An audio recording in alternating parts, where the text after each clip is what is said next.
Beer basket.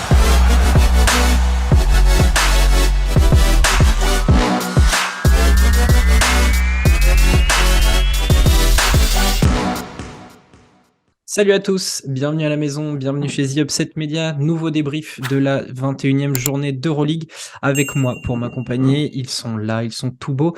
Lucas est avec nous, comment ça va? Ah, c'est moi le premier tout beau, je suis ému. Bonjour.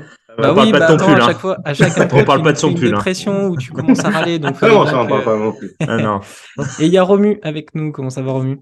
Salut les gros, ça fait plaisir de vous retrouver. Ça faisait un petit moment et voilà. J'ai revêtu le plus beau maillot old school. Voilà, plus beau que Lucas, en tout cas. Bien, Ouais.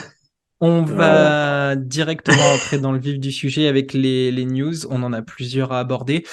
Comme d'habitude, je vous annonce la news, on en parle rapidement et voilà, on fait ça dans les règles de l'art. Une première signature du côté de Vitoria, qui va peut-être confirmer le départ de Pierre Henry, c'est la signature de Max Heidegger, qui arrive de Turquie, il me semble. Je ne C'est prononcerai pas ça. le nom du club.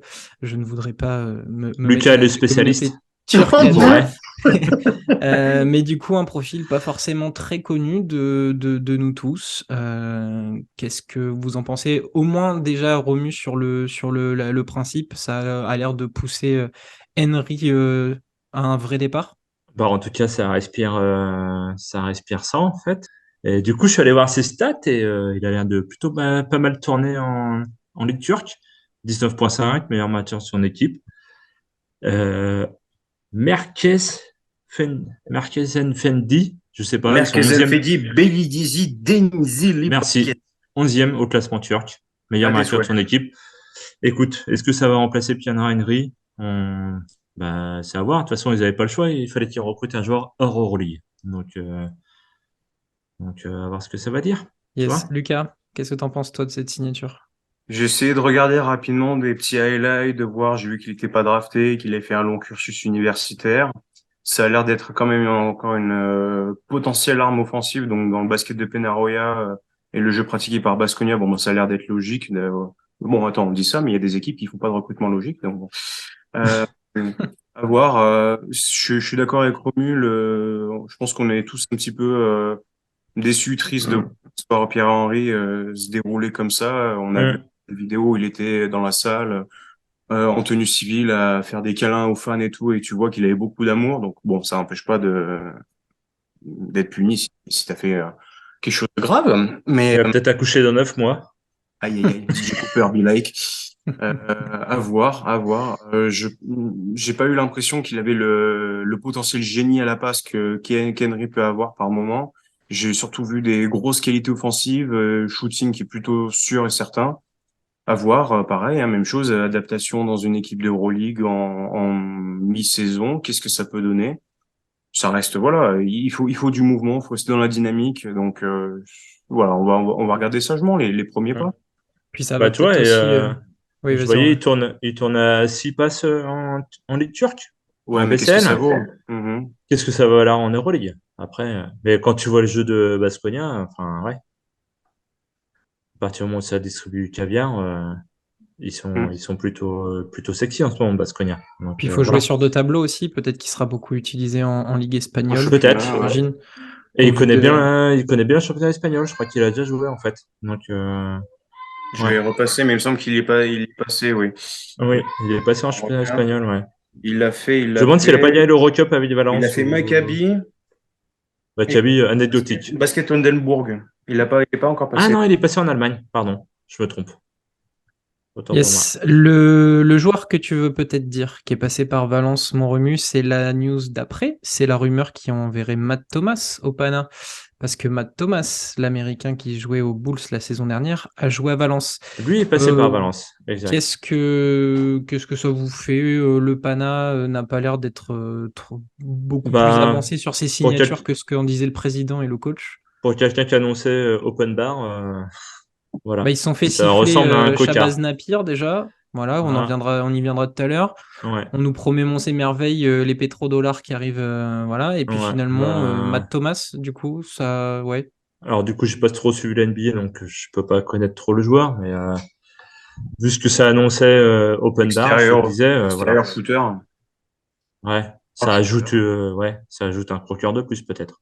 Moi, Après, je sais pas. ça me fait doucement rire parce que on peut pas apprécier ce qui se passe au Panathinaikos. C'est malheureusement une grande institution historique d'Europe et d'Euroleague, mais open bar, comme tu dis, ouais, bah, en fait, c'est, open bar, voilà, un verre d'eau. Oui, mais il y a une paille.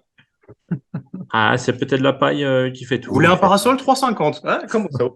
Oui, c'est Ouais. risible. C'est risible. Autant ne rien faire. Autant ne rien faire. Dire, bon, bah, voilà, on voulait faire open bar, on n'a rien trouvé qui nous intéressait, on ne va rien signer, plutôt que dire, à la quicheta, Mathieu Thomas. Bah, non. Ouais, c'est ça. Je suis Désolé, entièrement c'est- d'accord. Alors, il y Je aurait Matt valide. Thomas, mais vu ce qu'a dit Radonjic aujourd'hui, est-ce qu'ils vont vraiment tenter le coup Dino Smith-Oglou? Autre nom qui fait rêver. Très bien. Alors, on va Ouais. passer sur Passons à une la autre suite. info. C'était un bon joueur à l'OM, Mitroglou. Ah, mais on parle de basket là. La prolongation possible de Thomas Walkup à l'Olympiakos. Ah, Là, tout de suite, ça devient beaucoup Ah, plus voilà. intéressant. parlons du club d'Athènes, Voilà la qui est table en train de bouge prendre du sa côté de place. Romul. Il y a le cinquième pied de table qui se met en action. Ben ouais, Thomas Walkup 2+1, je crois, il signe. Et je regardais ses stats, en fait, comme l'équipe, toutes les stats sont en hausse, en fait. Il passe de 7,5 à, alors, attends, je vérifie vite fait, à 11,2 déval. Les passes sont en augmentation, réussite au shoot, 96% au lancer franc. Il a 73 la saison dernière. On est à mi-saison, mais voilà. C'est Donc, clairement mérité. entièrement mérité. Et quand tu vois ce qu'il donne, honnêtement, enfin, ouais, à l'image de l'équipe.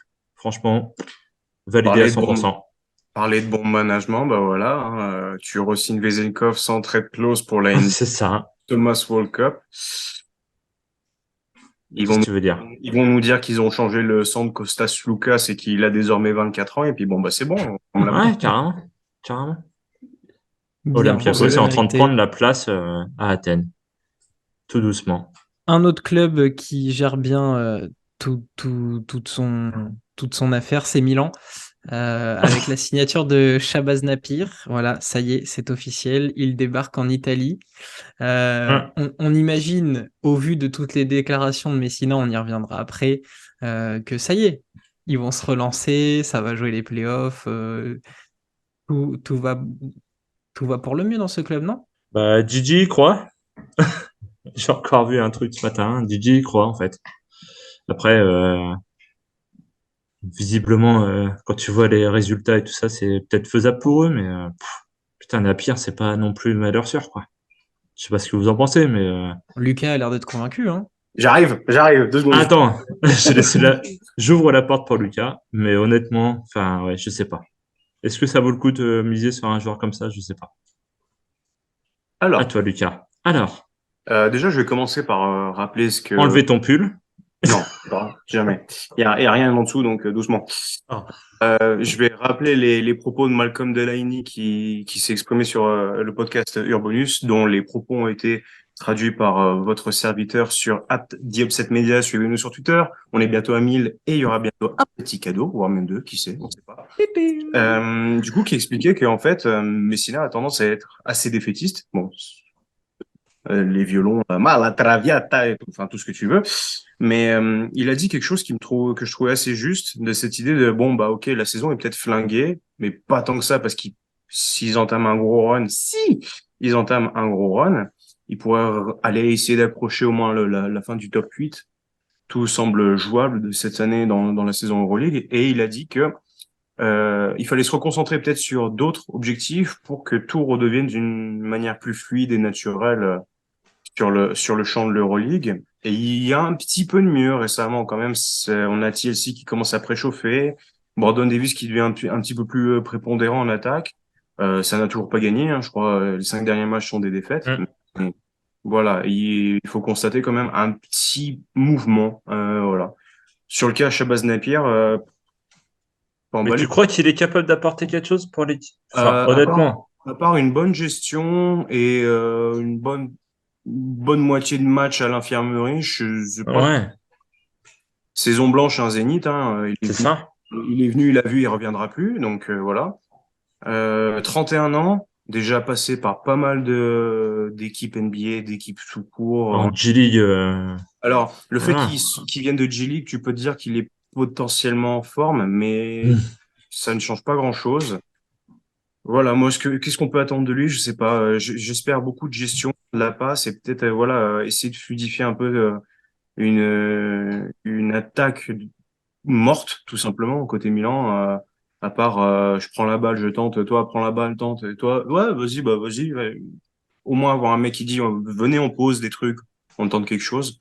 Mais j'y crois pas, j'y crois vraiment pas. Et pourtant, j'adorais le talent à ses débuts. Puis ça s'est très vite cassé la gueule, donc voilà. Romain, un Bon. petit peu peut-être. Voilà. Je suis... Non, mais je Déjà, suis pas ça parle de Milan. Donc, Oui, je suis pas Romain, convaincu voilà. par Milan, je suis pas convaincu par Messina. Moi, à partir du moment où de l'année sort la phrase comme quoi le mec lâche dès que ça va pas. Enfin, Est-ce que tu avais besoin de ça, en fait? non, j'avais pas besoin de ça, mais ça finit de me convaincre que là, bah, leur année est paumée. Ouais, c'est ça. Je vais essayer de dire un truc gentil parce que je trouve que je m'améliore beaucoup. Hmm. Ces dernières saisons, regardez les équipes qui font des années merdiques et regardez l'année d'après. Il y a eu le Zalgiris l'année dernière, ça va plutôt pas mal. Et l'année d'avant, je sais plus quel club avait fait une année pourrie et ça s'était bien passé. Est-ce que la théorie va se vérifier? Après, s'ils y arrivent, tant mieux. S'ils n'y arrivent pas, tant pis. Hmm. J'avais promis il y a très longtemps de m'acheter un maillot de Milan s'ils gagnaient l'Euroleague. Ouais, c'est pas près Je d'arriver, en pense tout que cas. je peux investir ailleurs Ouais, pour le moment. c'est clair. Tu peux C'est investir clair. sur Dubaï. Sur Voilà. quoi? Sur que ouais? Dubaï. Hot take, hot take. Est-ce que l'équipe de Dubaï gagne l'Euroleague avant Milan? S'ils recrutent Attention, Ronaldo, il y a moyen, hein. ça peut être un nouveau débat. Cristiano? Oui, ouais, On ouais. va. Je croyais que c'était Ronaldo l'ancien, moi. Enfin, tu vois. Romu, il n'y a qu'un seul Avant. Ronaldo. Soyons d'accord, il n'y a qu'un seul Ronaldo. Ouais, je parle pas de Cristiano, alors. Ouais, Et tu il n'est vois. pas portugais. Ah, voilà. On est On d'accord. va passer Bref, au on parle de débrief basket ici. de la J21 Moi, je parlais de Cristiano De Felicio. handball. De handball, pardon. avec les résultats de la journée. Ça avait commencé par un très bon derby entre le Real et Barcelone, victoire du Real 91-86. Ah là L'Alba là. Berlin qui Ah, perd contre Valence 88-94. Monaco qui gagne contre Milan, on vient d'en parler un petit peu, 101-88. Le Pana qui a fait complètement exploser le Zalgiris 89-65. Ça aussi, on va en parler un tout petit peu. L'Asvel a fait tomber le Fenerbahçe à la maison 91-77. Le deuxième derby dans la journée du vendredi entre Zvezda et le Partizan, victoire du Partizan 79-78. L'un des matchs sur lequel on va revenir, Baskonia Anadolu avec la victoire des Espagnols 114-111. L'Olympiakos se débarrasse du Maccabi 95-89. Et enfin, le Bayern prend le meilleur sur la Virtus 91-84. Je voulais qu'on ouvre les débats, Les hostilités. les discussions sur le fameux premier derby de la J21 entre le Real et le Barça. J'avais voilà, une première orientation. Est-ce que le Real a marqué les esprits en s'imposant contre Barcelone? Petite anecdote, le Real a pris sa revanche. Ils avaient perdu de 2 points à l'aller. Il y avait eu le tir de la gagne raté par Sergio Llull. Statistiquement, il y avait déjà eu les deux têtes d'affiche de chaque côté. C'était déjà Gabriel Deck et Thomas Satoransky qui ont remis ça dans la journée de jeudi. Est-ce que le Barça a fait un gros coup en s'imposant contre Barcelone? Le Real. Parce que Barça contre Barça, ça fait Oui, deux. pardon, le Real, j'étais en train de me dire, je viens de faire une répétition. C'est pas Donc le grave. Real, est-ce qu'ils ont marqué les esprits en gagnant ce derby? marquer les esprits, je sais pas. Mais ils ont tapé Barcelone, en tout cas. Ça fait partie, voilà. Avec Damien, on avait eu la chance d'y aller il y a un an, quasiment jour pour jour. Il s'était fait souiller par Barcelone et ça fait bien chier. Mais là, honnêtement, ouais, Barça. Pourtant, quand tu vois le fil du match, honnêtement, ils sont à la traîne tout le game et ça gagne. Merci Moussa, une recrue qui fait gagner la team, tu vois, parce que les Français sont un peu fantômes depuis le début de saison, je trouve. Garchon, tu vois, ça fait chier de le voir comme ça. Mais En tout cas, c'est cool, ça fait toujours plaisir. Real qui tape Barça, moi j'étais content. Et ouais, au niveau prolongation, ça va en prolongation, hein, je crois, hein, c'est ça? Oui. Mm. Ouais. Et Moussa, voilà, il a sorti les corones, comme il dirait là-bas. Et vous avez vu le match, je sais pas, mais Mais Lucas, il toi, a qu'est-ce que t'en su, il a penses? su être là quand il fallait, quoi. Ouais, du coup, je me suis occupé du live tweet sur le compte de Upset. Du coup, Très bon live tweet d'ailleurs. je l'ai évidemment maté. Merci bien. Et ce que j'ai tweeté sur mon compte personnel, c'est je pense que le Real et Barcelone ont effectivement l'effectif et la qualité de jeu pour faire partie du top Euroleague. Pourquoi pas se hisser au Final Four, mais je n'y crois absolument pas. Je trouve qu'il y a un basket pratiqué qui ne me plaît pas. Je suis un peu plus serein côté Real Madrid, mais pas des masses. Je ne crois pas du tout en Barcelone. Mirotic n'est vraiment pas en phase. Il y a quelque chose qui va pas dans cette équipe. Le Real Madrid gagne, mais il faut un très gros Moussa en prolongation. Et il faut un réveil 2017-2018 Sergio Llull MVP pour en arriver là, parce que 15 points dans le quatrième quart-temps, ça va pas arriver tous les jours. Mm. Bon, le reste est quand même plutôt symptomatique de cette saison du Real Madrid, c'est-à-dire que ça regarde les wagons passer. Et bon, évidemment, tu vois les résultats, tu regardes un peu le classement, tu te dis, oh, bah, ça va, tout roule, mais c'est pas du tout le cas. Moi, je trouve il y a des moments où ils se font très peur. Ça devrait pas être le cas. Il y a toujours ce problème à la main où, en fait, oui, tu t'arrives à te faire un relais avec Chacho, avec Sergio Llull, t'as Williams Goss, mais Ouais, c'est pas ça. il y a quand même du monde qui passe au Real et qui met des mixtapes. Il y a qu'à voir le match qu'a fait Thomas Walkup face au Real Madrid. Et voilà, et on a des matchs où si Tavares rentre pas dedans, il s'énerve un peu, il tape vite du pied, ça passe pas. Gershon est en difficulté.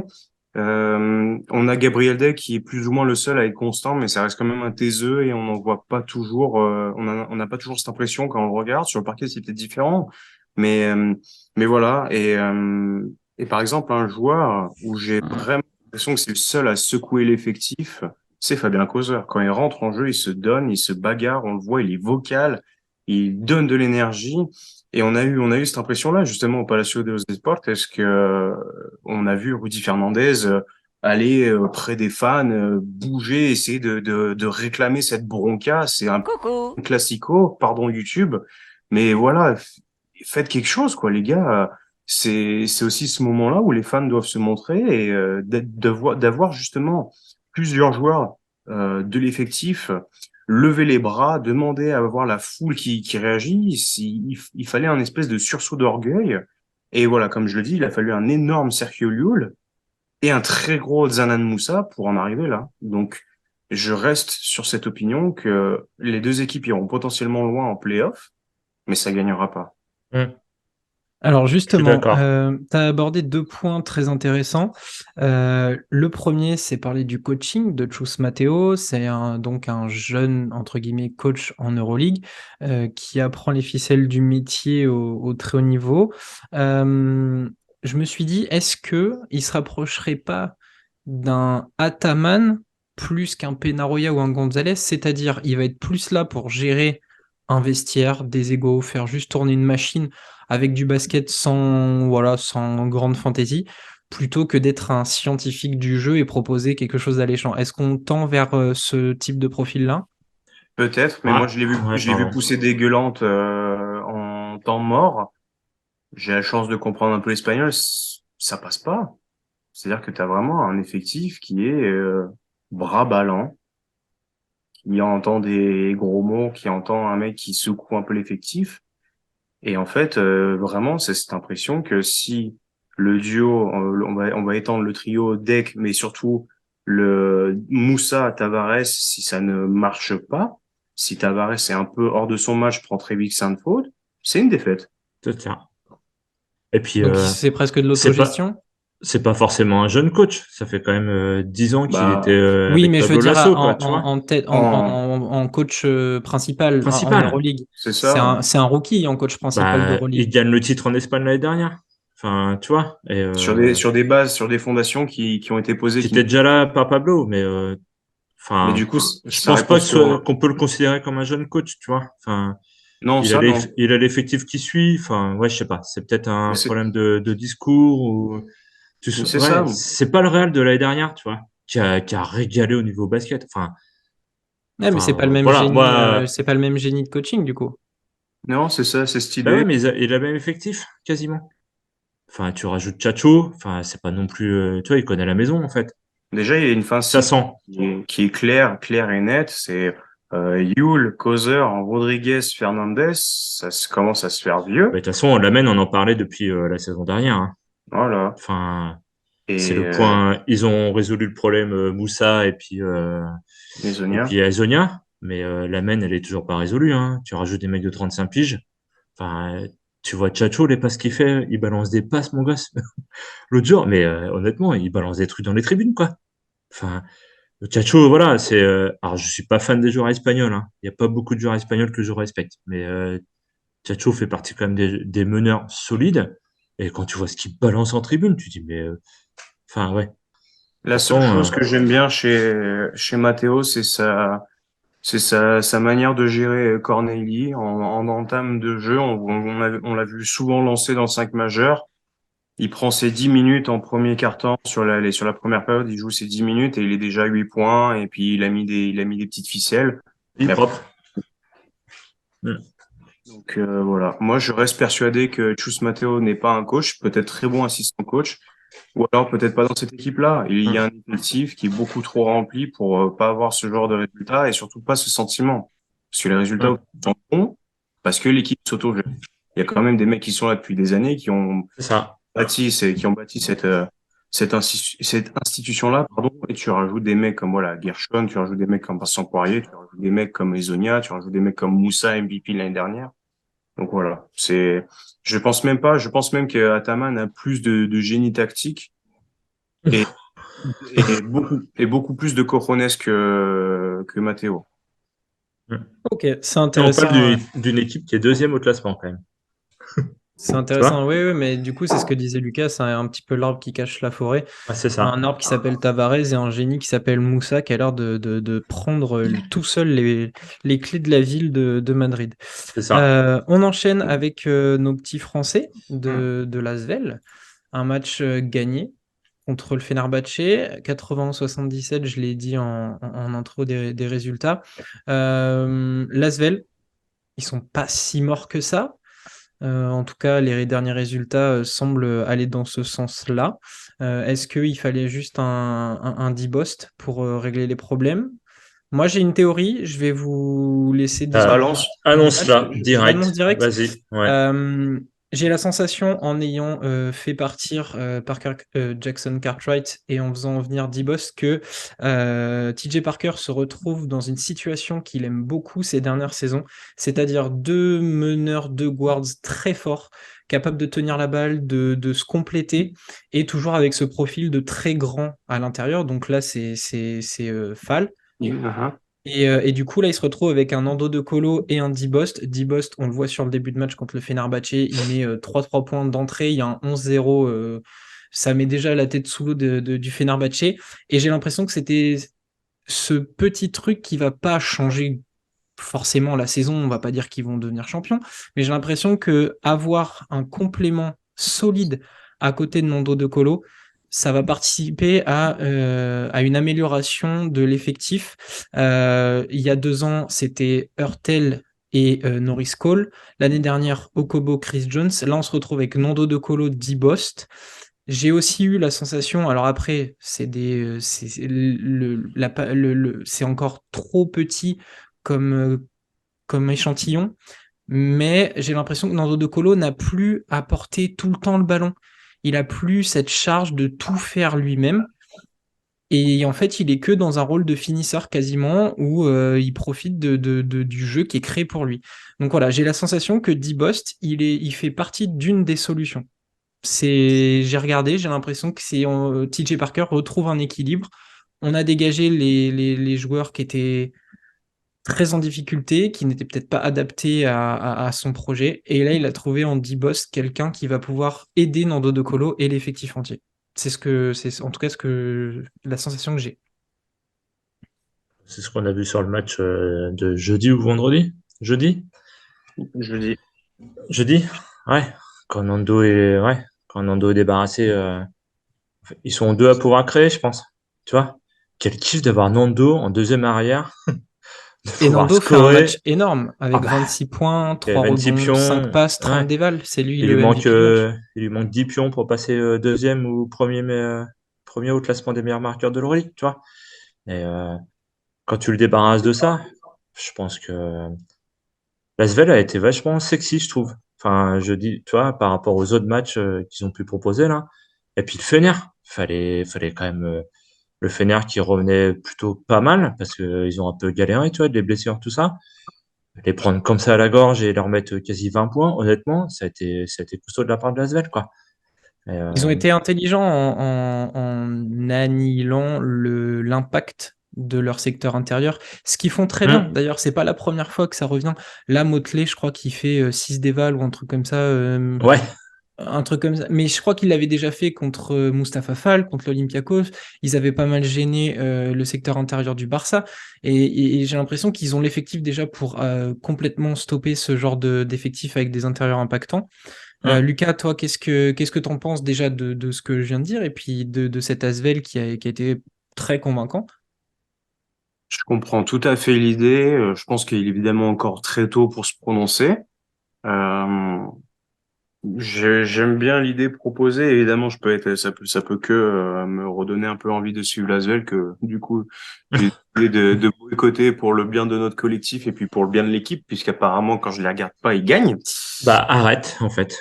Non, mais vraiment, il y a que 3 matchs que je n'ai pas regardé en live. C'était la victoire contre Barcelone, la victoire contre Milan et la victoire contre le Fener. Donc moi, je prends ça comme un message. Très bien. Je n'irai pas bosser pour vous. Non, j'essaie de chercher rapidement. J'ai oublié complètement un nom. Et en fait, je pensais quand tu nous as cité les profils Norris Cole et j'avais la même idée, mais c'était plus avec Jordan Taylor à l'époque et un autre joueur dont j'ai complètement oublié parce qu'en fait, il n'avait pas fait un super passage. Mais cette composition-là, oui, c'est vrai que ça passe mieux. L'idée d'avoir Nando De Colo ou qui se préserve un peu plus, j'ai envie de te dire, c'est un peu la richesse du problème de Colo, c'est-à-dire on attend de lui d'avoir le MVP d'Euroleague, le tsar ultime, et en même temps on lui dit non, tu sais quoi, vas-y, on est en fait entre un De Colo au statut vraiment vintage, au top du top, et Kostas Lucas, en fait, dans l'idée. C'est ça. Et qu'est-ce qu'il est fort dans ce rôle-là, en fait. Hmm. Tu Moi, ce que vois? j'ai Tu le apprécié de libères Colo, en fait, faut le libérer un peu, je pense. Et le il délester un va, peu du poids, ouais. c'est ça. Mais il est capable de créer, il est capable de scorer. Enfin, Ce que j'ai apprécié, c'est que ça a été quand même constant face au Fener. C'est-à-dire que c'est pas 13 des 26 points sur les 5 dernières minutes. Non, hum, il en met tout le long du match. Tu sens que quand faut remettre une petite couche, hop, il y a un petit 3 points qui part à une jambe, il y a un petit cut backdoor et puis t'as un petit lay-up à la con, comme il l'aime bien, se mettre dans le dos, etc. Donc voilà. Je pense que c'est là que ça peut se trouver. C'est peut-être une question de cette mise en jambe aussi au fil du temps, parce qu'on sait qu'il a eu déjà des petits pépins physiques depuis le début de saison. Donc voilà, il y a peut-être après les fêtes un peu de repos, qui sait. Bon, après pour le cas d'Ibost, on voit ce qui s'est passé face à Monaco aujourd'hui en championnat. Donc bon, j'attends de voir la suite. On a pu s'offrir le Fener à la maison. C'est une très très belle victoire. Il n'y a pas eu débat, il n'y a pas eu match, donc c'est vraiment plaisant. J'en profite pour en glisser une petite à Zachary Isaché. Franchement, le Je voulais en venir avant de conclure ce hum. passage. total Mais régal. c'était Charles obligé. County, que de l'amour. Donc Hum. voilà. Moi, je vais continuer à pas regarder l'Asvel et puis je vais continuer dans les podcasts à dire plus 45 000 ans. Et puis s'il faut se sacrifier, je me sacrifie. En route pour le titre, les amis. Allons-y. Très bien, on va passer à la dernière affiche qu'on va un petit peu plus Oh analyser. là là. Juste avant, je voulais glisser deux, trois mots sur des affiches. Le Pana qui a donc tapé le Žalgiris Kaunas. Tartiné. Ça s'est surtout joué en deuxième mi-temps, 62 points inscrits. 62 points inscrits par le Pana. Ils étaient menés de 14 points, je crois, au plus haut du match. Et donc, ils font une deuxième mi-temps incroyable, poussé par un Paris Lee, voilà, un nom qu'on connaît bien, 27 dévals, 24 points. Victoire du Pana, celle-ci, elle était pas attendue forcément à ce moment-là, mais c'est leur 8e succès de la saison. Je voulais aussi aborder le match de Monaco, qui donc s'est débarrassé de Milan. Le score reflète pas forcément la physionomie du match, parce que Milan a été longtemps dans le match avec un bon Timothée Luau-Cabarro, record d'ailleurs, 19 points et 21 dévals pour le français. Mais Eli Okobo et sa bande ont toujours su mettre le coup d'accélérateur au bon moment pour faire sauter la banque. John Brand a participé à la fête. Il y avait 3 joueurs de Monaco à 20 dévals, Okobo notamment, et Don Tao et Mike James. Donc voilà, Monaco a fait le taf. Et le derby de Belgrade avec une victoire du Partizan d'1 point. Il laisse le point avérage à Zvezda sur un tir, encore une fois, au buzzer de la même personne qu'au match aller, c'est-à-dire Nemanja Nedovic, qui donc permet à Zvezda de garder cet avantage. Il y a eu un très bon Zach Ledé pendant le match, 20 points, 22 dévals. Il a vraiment été très très très fort, mais le Partizan donc a quand même pris sa revanche, ce qui Du fait coup, je te glisse rapidement. La victoire du Pana sur le Zalgiris, c'est la deuxième plus grosse marge de victoire. C'est le deuxième plus gros écart en seconde période en Euroleague de l'histoire. C'est ce 65-27 ou je sais plus combien de points il y a d'écart. C'est la deuxième plus grosse marque de l'histoire de l'Euroleague. Eh ben, c'est simple, le Zalgiris a mis 16 points dans le troisième et 7 dans le quatrième, en encaissant 37 dans le troisième et 25 dans le dernier quart-temps. Voilà. Une démontada, comme on dit dans le Une métier. démontada. Le match qu'il fallait absolument regarder ou ne pas rater, c'était donc l'affiche Olympiakos. entre Vitoria et Ah merde. Pardon. Anadolu Efes Istanbul. Un match très offensif, forcément au vu des profils des équipes. Un match qui s'est terminé en prolongation, là aussi. Et il y a beaucoup, beaucoup de choses à dire dans tout ça. Lucas, je vais te lancer parce qu'il me semble que c'est toi qui l'as suivi aussi un petit peu plus. J'ai fait le replay aussi. Donc vas-y, dis-nous ce que tu en as pensé. J'ai le cul bordé de nouilles ce temps, moi. C'est-à-dire on choisit plus ou moins les affiches qu'on prend et j'ai dit, bah, vas-y, je prends Baskonia. J'ai déjà oublié qui était en face. C'était Baskonia. Anadolu. Anadolu. Merci. Et franchement, quel match. Quel match. J'ai parlé de Costello plusieurs fois sur ce podcast qui nous a sorti son meilleur match. On a eu beaucoup de monde qui s'est relayé. On a eu du très bon Steven Enoch en début de match. On a eu du Costello qui était constellaire. On a eu un très bon Giedraitis avec 18 rebonds, 18 prises, pas grand-chose en offense, mais c'est pas bien important. On a eu un match vraiment qui s'est bien tenu parce qu'une fois de plus, Efes se repose sur ses acquis. Il y a vraiment une attitude mollassonne, un rythme de croisière pédante sans vraiment vouloir trop l'être, mais du coup ça passe pas. Et quand t'as une équipe qui s'arrache, qui se bat à la maison avec les fans qui vraiment étaient bien présents, c'était une belle régalade. On a eu un très bon Marcus Howard en fin de match qui vraiment a disséqué la défense. Vraiment, s'il y a une personne sur Terre qui est Flash Gordon, ça doit être lui. Mais des moves magnifiques. Et puis voilà, évidemment, comment ne pas parler de Darius Thompson qui du coup se Tu fais révèle sur la plaisir. fin de match. Moi, j'aimais bien le joueur, mais là, avec ce match, je suis définitivement rentré dans le bandwagon de Damien, le bandwagon de notre cher Olivier, qui devrait venir en discuter de temps en temps aussi. Quel joueur incroyable. Je crois qu'il termine avec 19 points et 12 passes, et surtout l'énorme tranche de pain à risque qu'il met sur la touche de Tibor Pleiss. Ouf! Alors tu peux augmenter un peu les passes parce qu'il y en a 3 de plus, il a 16 passes. 15, 16. Oh, le cochonnet.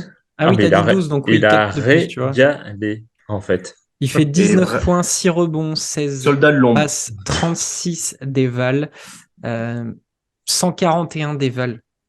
Non, mais collectif. Est-ce qu'on peut parler, 31 passes. voilà, est-ce qu'on est-ce aurait qu'on peut parler imaginé des parler passes? de Baskonia comme ça, en fait?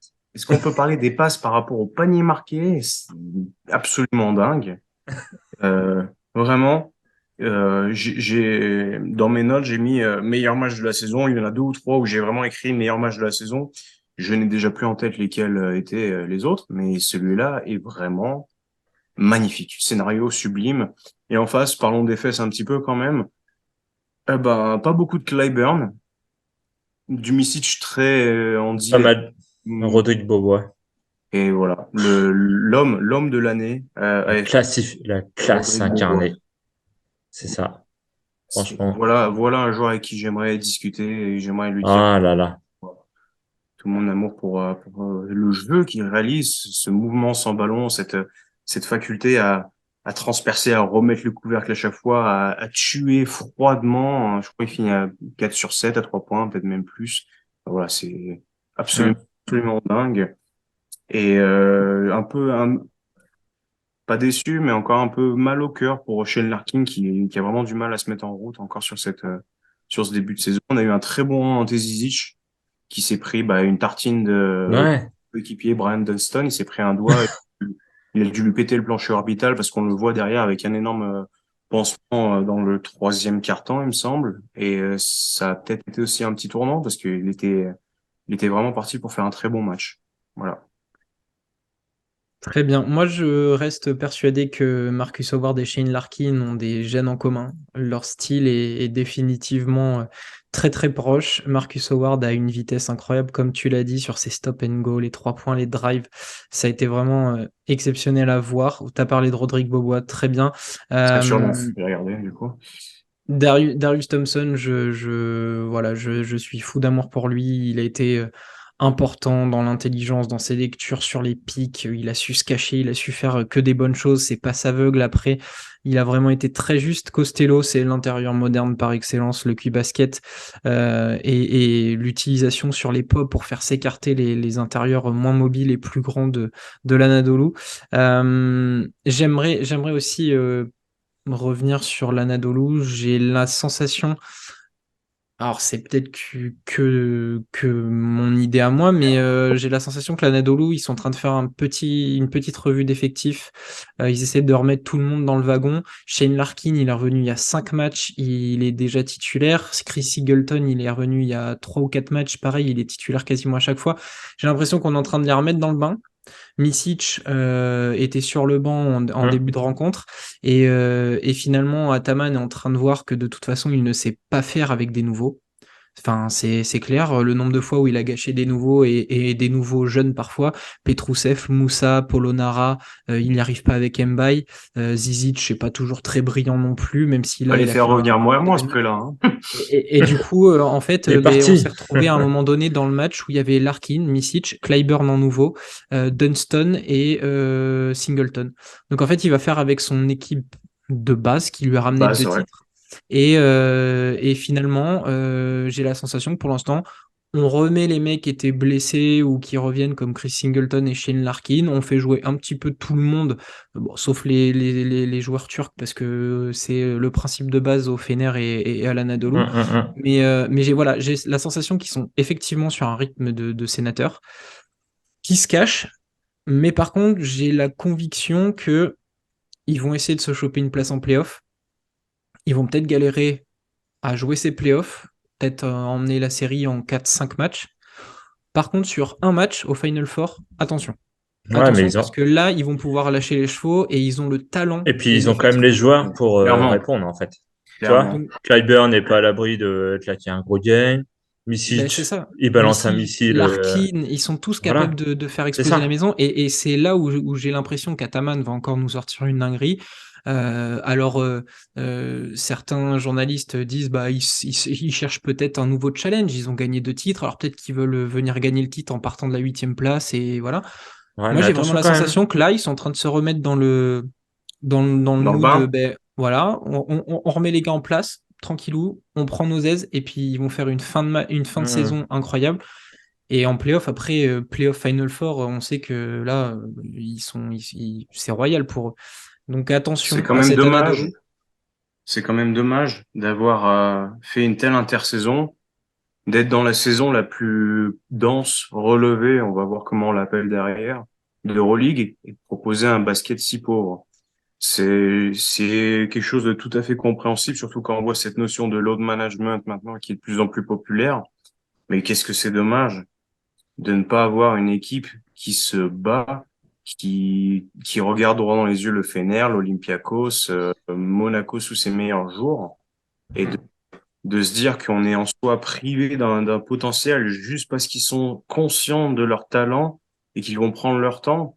C'est frustrant en tant que fan et je pense que c'est frustrant en tant qu'expérience aussi parce qu'on avait certainement l'idée en tête de pourquoi pas voir Anadolu claquer une série de 7-8 victoires d'affilée. Alors oui, peut-être qu'ils vont le faire en fin de saison, mais moi j'aurais aimé voir ça sur tout l'exercice en fait. Ah, c'est un jeu dangereux, hein. Un jeu dangereux d'appuyer sur le bouton on au dernier moment, ça C'est c'est ça. Parce c'est que risqué. tu peux arriver chaud, mais il y a du monde aussi. Peut-être qu'ils s'attendaient pas à avoir un championnat aussi relevé aussi, quoi. Bah Tu non, vois? attends, en ayant Ils ramené sont. Clyburn, Polonara, Zizic, tu peux pas dire qu'ils étaient pas préparés à la guerre. Bah, déjà, ils ont viré Polonara. Donc Ouais, voilà. mais je veux dire, Ça et a pas marché. Enfin, même en ayant recruté que Clyburn, champion en titre, t'as conservé Miss Larkin blessé. Je suis désolé, si tu veux, non. Moi, pour moi, ils étaient premiers. Enfin, voilà. Bah, dans les, Ah, Ça si trustait la première place, quoi. Enfin, les si on premières se, places. si on se refait la preview que j'ai faite avec ce cher Damien qui n'est pas là, on lui fait des bisous parce qu'il bronze en train de faire du ski. Il y a clairement, il y a clairement des bruits sous la table et il y a des morceaux de sopalin sur toute la table parce que c'était tout bonnement incroyable. Et voilà. Ces sentiments-là, c'est comme si tu Hum. regardais, c'est comme si tu regardais les Spurs à l'époque, tu vois. Bah, très loin, alors. Et puis, les 2 dernières minutes, oh non, pas envie de gagner, oh, flemme, tu vois, c'est, oh, Bon, m'a bah, on compris? verra en tout cas. Moi, l'image, je l'ai, hein. Les Spurs ont beaucoup de talent. Mais Avait. ils ont Il cherche la Jérémy, bagarre, l'autre, là, hein. Jérémy Sohan, très bien. Ok, pour l'Anadolu, je pense on a fait le tour. En tout cas, je vous invite à regarder le match. Quoi qu'il arrive, matez-le en replay. C'était vraiment un régal. Baskonia Clairement, continue ça, un des 3 matchs, je pense, à avoir regardé cette année. je Ah oui. pense.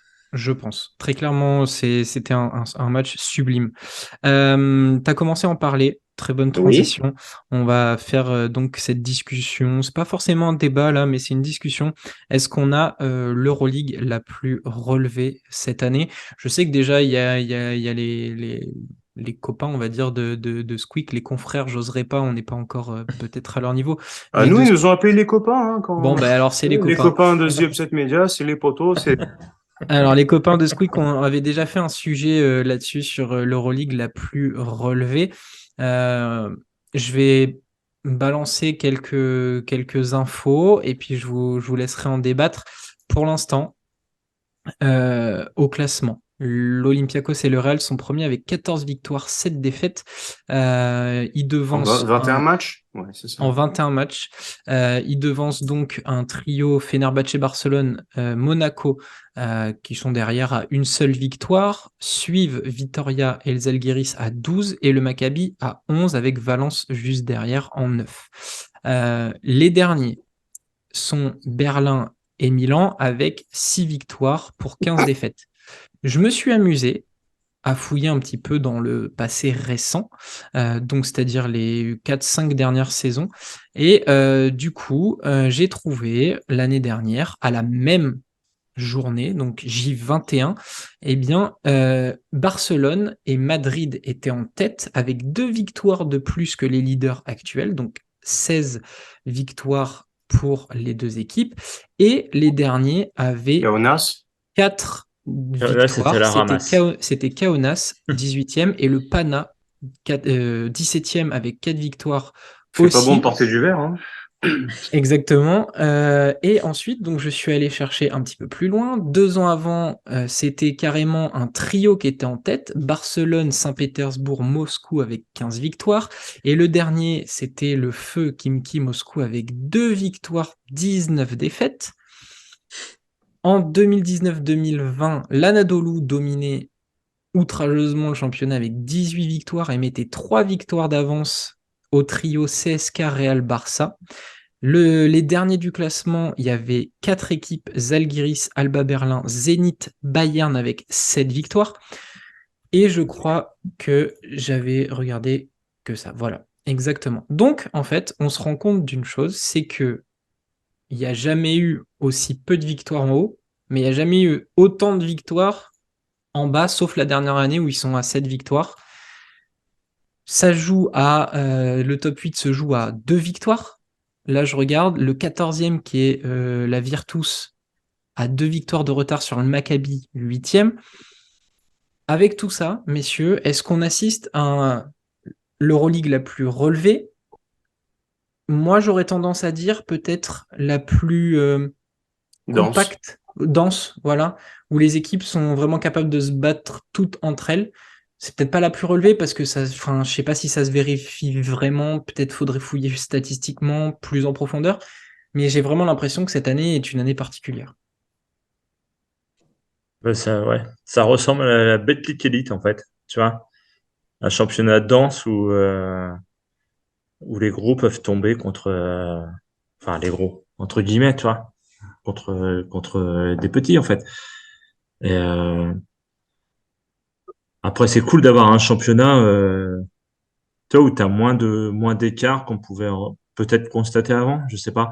Alors je voyais TG qui parlait du fait que les clubs russes ne soient plus là et que c'est recruté, que voilà, il y a des meilleurs joueurs qui arrivent dans les clubs et tout. Est-ce que ça vient de là? Je sais pas. Mais en tout cas, on assiste à un championnat qui est ultra cool. Et enfin, moi j'aime bien, moi. Enfin, tu vois, cet aspect où parce que du coup, le huitième est une ou deux victoires du. Je crois que le top 8 se joue à une victoire ou deux. À Tu rien, à vois? rien. Enfin, c'est. Alors, par contre, ce qui est rigolo, c'est que voilà, t'as un top 4, je pense. Un top 4 où voilà, t'es sûr que celui-là, il bougera pas. Par contre, derrière, sur les trois derrière, ça va jouer. Ça va jouer sur. Ouais, il nous reste 13 journées à jouer, je crois. Ça va être tant d'axes pour pas mal de clubs. Et bah, c'est cool de voir un petit championnat comme ça. Mais ouais, ça ressemble à la Betclic Elite, en fait, où, bah, tu vois, à l'image de l'Asvel qui tape Fener sévèrement, alors que le Fener avait la sensation de déboîter un basket, enfin, qui avait là, ils retrouvaient un basket plutôt costaud, et en fait, ils se font cogner de 20 contre l'Asvel. Donc, après, est-ce que c'est le plus relevé de l'histoire? Je sais pas. On n'est pas assez vieux pour voir. Puis ça a tellement changé de version que on peut pas savoir, tu vois. Mais je sais pas ce que vous en pensez, mais honnêtement, moi je trouve ça cool de voir des équipes qui peuvent taper des gros. Enfin, ouais, je trouve ça cool en fait, tu vois. Lucas, qu'est-ce que t'en penses, toi? Moi, je prends mon plaisir au maximum possible. C'est-à-dire que je vais encore parler de cette équipe parce que j'aime bien faire ma petite propagande. Mais le Bayern Munich, parlons-en. Je veux dire, ils se sont farcis encore une fois à FS. Ils se sont offert la Virtus. Et voilà, on est clairement sur une équipe où on se disait, bon, bah, ça va être milieu de tableau, ventre mou un petit peu. Et non, tu vois que ça revient. Ils vont faire les playoffs. On a vraiment on a une shortlist de, je pense, 12 13 équipes où tu peux te dire, bah, en fait, voilà, ils sont pas fait le top 8 cette année parce qu'ils ont perdu une fois. On a parlé très rapidement du Partizan Zvezda.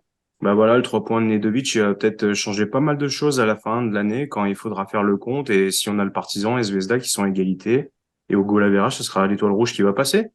L'étoile rouge de Gambassa.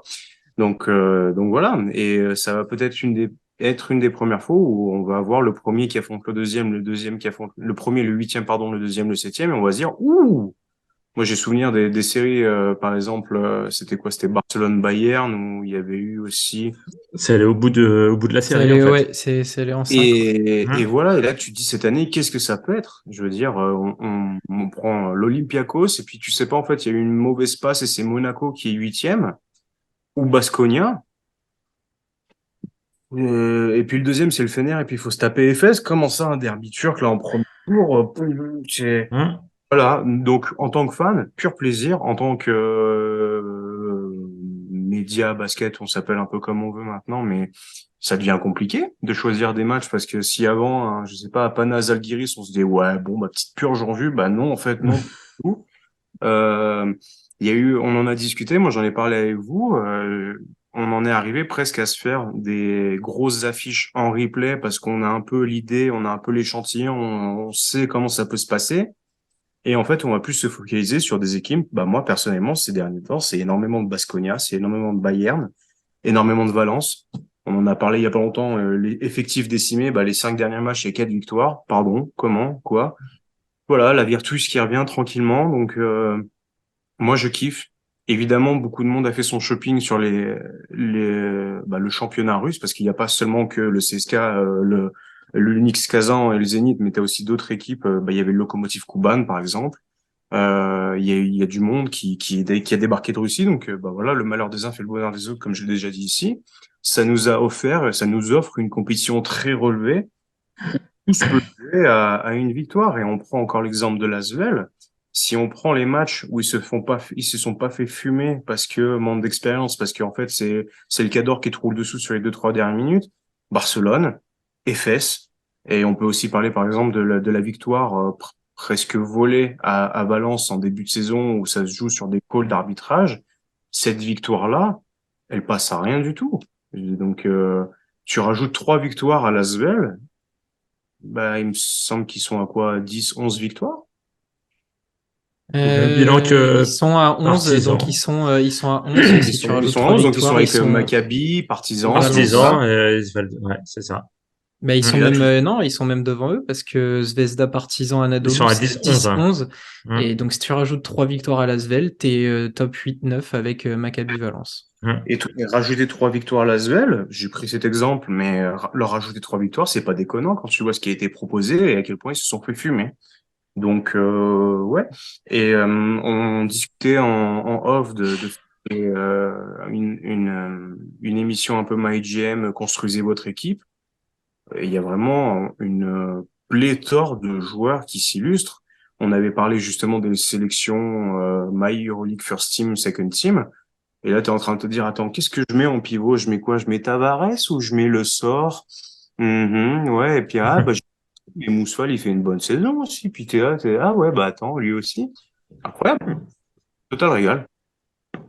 Ouais, je crois que c'est ça qu'il faut retenir en fait, La c'est plus relevée, la au-delà plus de. compétitive, peut-être pas, parce qu'il y a encore peut-être un plafond encore à franchir. Qui sait si tu avais d'autres stars qui se ramenaient et qui faisaient un peu le modèle à l'ancienne NBA, c'est-à-dire une équipe qui est représentée par une grosse star, tu vois, les Spurs de Kobe, les Spurs de Kobe. Oula, le lapsus! Non, Spurs de Duncan, les Lakers de Kobe, tu vois, cette image-là de un joueur, une franchise, et si tu les répartissais tous, peut-être que là, on aurait vraiment une vraie dinguerie, mais intense, imprévisible et dense. Voilà, ça va être les 3 adjectifs que je vais garder en tête, vraiment. Puis j'ai l'impression qu'il y en a pour tout le monde Ouais. aussi. On prend, nous, vous commencez à nous connaître, mais on aime bien le jeu léché, le jeu offensif, les belles mécaniques, les belles équipes. Mais il y a d'autres styles, on le voit, l'Anadolu, c'est beaucoup basé sur des Individualité. individualités. Le Maccabi, pareil. Monaco a aussi cette tendance de jouer sur ses forces. Il y a des équipes avec des profils défensifs, il y a des vrais chiens de garde. Et finalement, quand on regarde des équipes un peu purges, à part Milan qui galère cette saison et le Le Pana qui Pana. montre pas grand-chose, bah finalement, ça joue un peu partout. Ça joue un peu partout, c'est intéressant et je te Il y en a rejoins. pour tout le monde. Ouais, c'est ça, il y en a pour tout le monde et je te rejoins, Lucas, en disant que bah finalement, bah, je prends autant de plaisir que regarder l'Alba qui est avant-dernier qu'un mais ça, Real qui est non. premier. Alors, non, pas l'Alba. Ça fait 3 ans que tu fais du lobbying pour Oui, mais je l'Alba. fais du Donc, lobbying, c'est peut-être pas le, c'est plus pour c'est la pas un peine. exemple à citer. Je vais pas dire que j'aime Milan parce que là c'est pas vrai. Je regarde pas Milan. J'aime pas le fond de jeu. Mais que tu prends l'Alba ou même là récemment Villeurbanne, ouais, ça fait kiffer. Ça fait kiffer. Donc effectivement, c'est peut-être pas l'Euroleague la plus relevée parce que voilà, il y a pas de, on peut pas le mesurer ça. Mais en C'est tout vachement cas, ouvert et c'est ouais. une belle Euroleague C'est trop cool à mater, en en fait. termes de jeu, de joueurs, de scénario. C'est complètement fou. C'est complètement fou et Mm. vraiment j'ai je prends du plaisir chaque semaine à regarder 5-6 matchs. Et voilà, je découvre des joueurs, on découvre des trucs. C'est un kiff total, tu l'as dit, total régal. Je sais pas comment on peut quantifier, qualifier tout ça, mais là, cette saison, l'Euroleague, elle est top. Je trouve qu'elle est top. Clairement. J'ai jamais eu autant de matchs à me faire en replay. Ouais, c'est C'est ça. vrai. C'est ça. Parce que du coup, tu sais plus quoi choisir, en fait. Tu te dis, Là, ouais, j'ai, putain, peut-être que je rate un game, en fait. Tu vois? c'est ça. Moi, c'est là, Ouais. j'ai fait, bon, bah, faut que je me fasse encore le Bayern Virtus. J'ai fait Baskonia FS, ok.